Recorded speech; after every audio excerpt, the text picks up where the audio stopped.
My name is Reverend Courtney Willis, and on behalf of Baptist Women in Ministry of North Carolina, I would like to invite you to join us during Holy Week for brief video devotions that we will post daily on Facebook. Every day from Saturday until Easter Sunday, you will find a devotion led by a Baptist woman in ministry right here in North Carolina. These women will share a variety of gifts in their own areas of ministry. You'll hear music, you'll experience prayers and devotions, and we might even play together. So I hope that you will plan on joining us each day for those brief devotions and plan to share them with those who might be encouraged as well. We look forward to spending this Holy Week with you.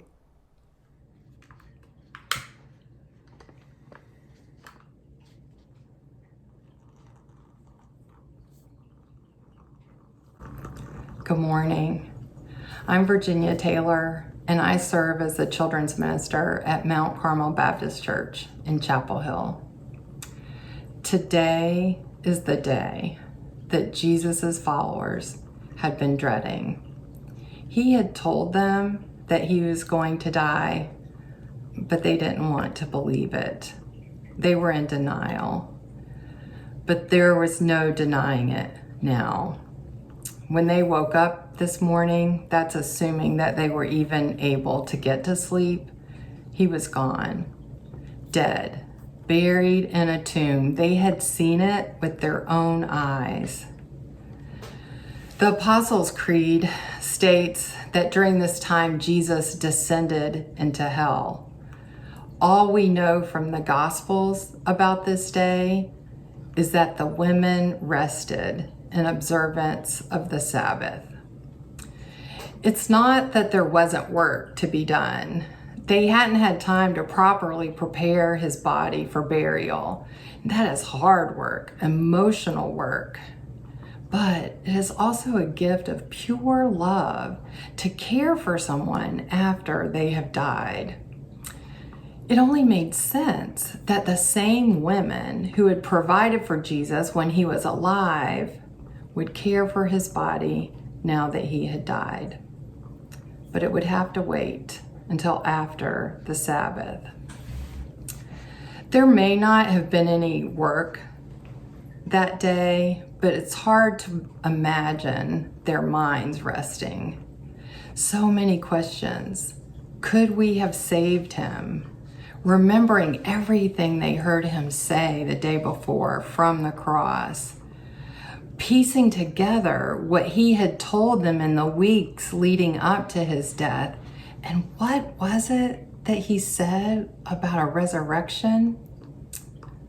And what about them? What would they do now that he was gone? Who would they provide for or follow? That whole part of their identity was lost. It probably would have been easier to work that Sabbath day. If you've ever experienced the death of a loved one, you know that there's a lot of work that comes with a death. Arrangements to be made, obituaries to be written, death certificates to be filed.